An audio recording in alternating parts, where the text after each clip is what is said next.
विदर्भ राज्य आंदोलन समितीच्या वतीने सार्वत्रिक विदर्भातील निवडणुकीची रणधुमाळी संपल्यानंतर नव्या येणाऱ्या सरकारला चेतावणी देण्याच्या दृष्टीने व विदर्भाचे स्वतंत्र राज्य तत्काळ निर्माण करण्याचे प्रयत्न म्हणून विदर्भ राज्य निर्मिती आंदोलनाची सातत्यता कायम ठेवण्याच्या दृष्टीने 1 मे महाराष्ट्र दिनी गोंदिया जिल्हा मुख्यालय शहरातील केंद्रस्थळी डॉक्टर बाबासाहेब आंबेडकर चौक परिसरात महाराष्ट्र दिनाचा निषेध करण्यात आला। या प्रसंगी विदर्भ राज्य आंदोलन समितीचे जिल्हा समन्वयक अतुल सद्देवे, विदर्भवादी वसंत गवडी, DS मेश्राम, उपाध्यक्ष भोजराज ठाकरे, सचिव रवी भांडारकर, शहर अध्यक्ष महिला आघाडी पंचशीला पानतावणे, मनोहर बोरकर, छाया रामटेके, विजय गणवीर, राजेंद्र बनसोड, गुलाब निर्माण आदी अन्य विदर्भवादी कार्यकर्ता सामील झाले होते।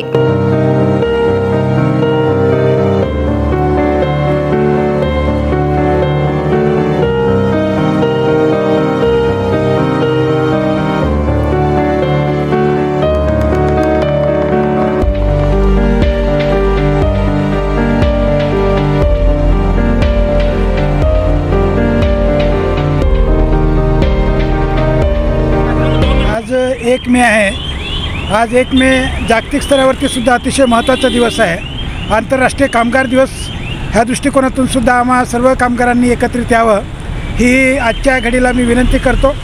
आणि 1 मेला जो महाराष्ट्र निर्माण झाला 1960ला, परंतु त्या काळामध्ये जे आश्वासन विदर्भाच्या लोकांना देण्यात आले होते ते आश्वासन विदर्भाच्या विकासाच्या दृष्टिकोनातून अजूनही कोणत्याही सरकारने पार पाडले नाही।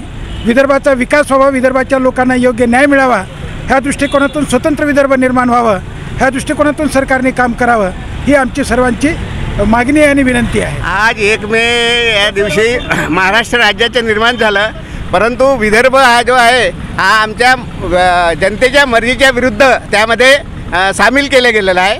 विदर्भाची राजधानी म्हणजे मध्य प्रांताची राजधानी नागपूर होती, ते आमची नागपूर राजधानी हे उपराजधानी करण्यात आली आणि त्यानंतर सतत महाराष्ट्राच्या सरकारने सतत या विदर्भावर अन्याय केलेला आहे आणि त्याचा निषेध म्हणून आम्ही दरवर्षी हा जो दिवस आहे काळा दिवस म्हणून पाळतो।